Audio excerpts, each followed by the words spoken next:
Hello all. So our topic for today is H by E by vacuum photocell. So first, looking at the topic and breaking down into single parts, what do you understand by H by E? So if you can see, these are two constants. H is a Planck's constant, which is equal to 6.64 into 10 raised to minus 34 joule second, and E is basically the charge of the electron, which is equal to 1.6 into 10 raised to minus 19 coulombs. So if you solve this ratio, you will get the value of H by E to be approximately equal to 4.41 into 10 raised to minus 15 joule second per coulomb.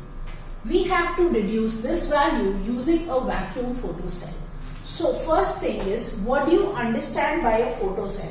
A photocell is basically a solid state device that converts light energy into electrical energy by producing a voltage. So basically it consists of a resistor that changes its value depending on the amount of light incident on it. And why vacuum photocell? Because our entire setup is placed inside a vacuum enclosure. So the basic concept on which this experiment is based is known as photoelectric effect. So what do you understand by photoelectric effect? Basically, photoelectric effect says that when light is incident on metal surface, it causes electrons to eject from it, provided the frequency of light is sufficient to cause them to eject. And this minimum frequency required by the electrons to eject, I repeat, the minimum frequency required by the electrons to eject is known as the threshold frequency. If the frequency is below this certain threshold frequency, there will be no ejection of electrons. So this phenomena is basically an instantaneous phenomenon.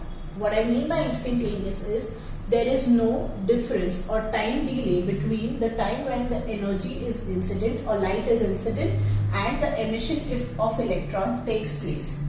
And the number of these electrons which are emitted is basically directly proportional to the incident light. So number of photoelectrons emitted is proportional to what is our intensity of light. More the intensity, more are the number of electrons emitted.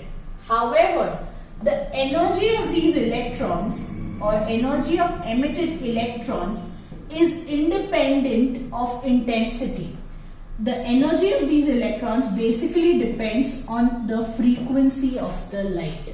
So, more the frequency, more is the energy of the incident electrons.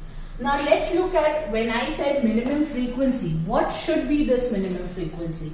So this minimum frequency, which is required for electrons to escape, is given by the work function, and this is equal to h nu naught. Now nu naught, as you know, is your threshold frequency as already explained. And by Einstein's photoelectric photoelectric effect equation or photocurrent equation, we know that the energy of these electrons, kinetic energy of these emitted electrons is maximum, is given by h nu minus h nu naught, which is then equal to h into nu minus nu naught. So this is the maximum energy with which the electrons emit. Now, as you understand, with the increase in voltage, there will be a decrease in current. Ohm's law, V is inversely proportional to I. So, as you increase your voltage or reverse voltage, which is applied in this case, the current will go on decreasing till a point when current becomes zero. This point when your current becomes zero is basically known as your stopping potential.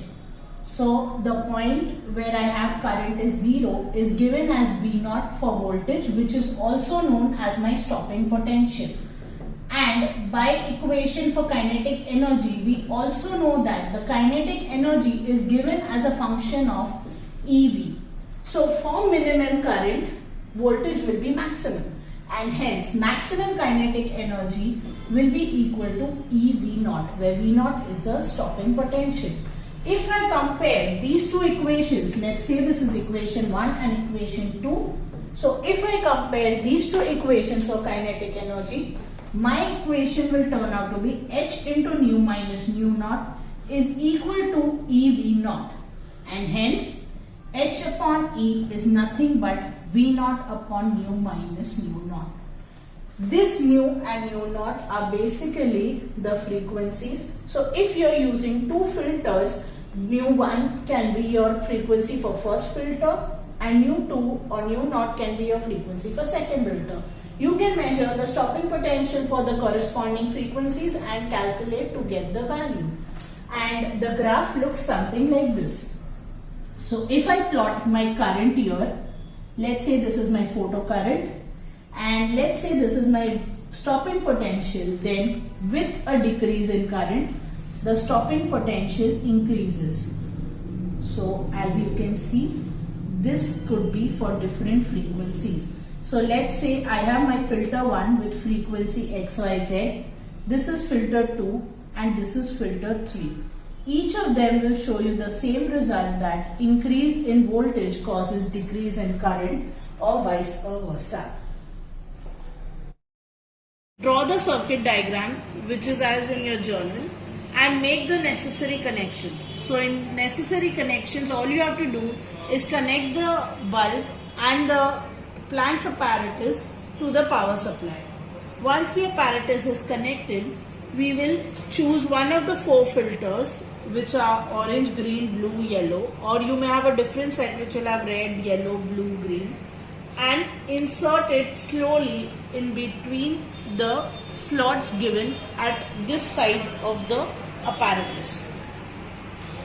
Now you will see, first thing I set this to 0.1 volts, or which is equal to 10 millivolts, and I will slowly insert this so that my filter is parallel to the bulb. The minute my filter is parallel to the bulb, I'll get some reading here which is in microamps.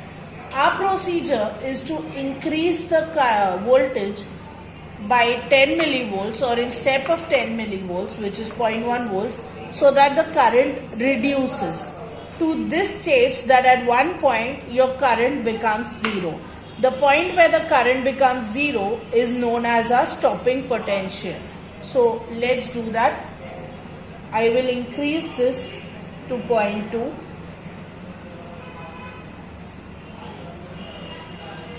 Note down the reading. 0.3. Note down the reading. Pause. So we've seen that in forward bias, I've kept it on forward. As I increase the voltage, the current increases. Now for stopping potential, as I already said, when I increase the voltage, the current will decrease. So we will again go back to 0.1 volts and now work this in reverse mode. In reverse mode, obviously the voltage becomes negative, and now as I increase the voltage, you can see the current is decreasing. I will keep on increasing this and noting readings at every 10 millivolts till my current becomes zero. So it's almost zero. I will increase this a little. So my stopping potential for the given filter is 0.53 volts or 53 millivolts. Similarly, you will continue, again start with 0.1 and change your filter. So I will go back to 0.1. Showing for reverse, as forward is already done, and what we need more importantly is the reverse stopping potential. So as I change the filter, the reading changes, and now I will increase again in steps of 10 millivolts. So this is somewhere 0.2, 0.3 and so on. Keep increasing till this becomes 0.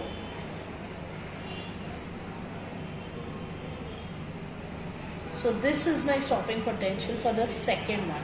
You will continue this for the third and fourth filter and write down your readings along with the graphs as shown on this page. So for every filter you make a graph. The reverse potentials of the 4 filters or 5 filters you use will be then tabulated in a single table, and a single graph for the same is drawn of voltage versus your frequency.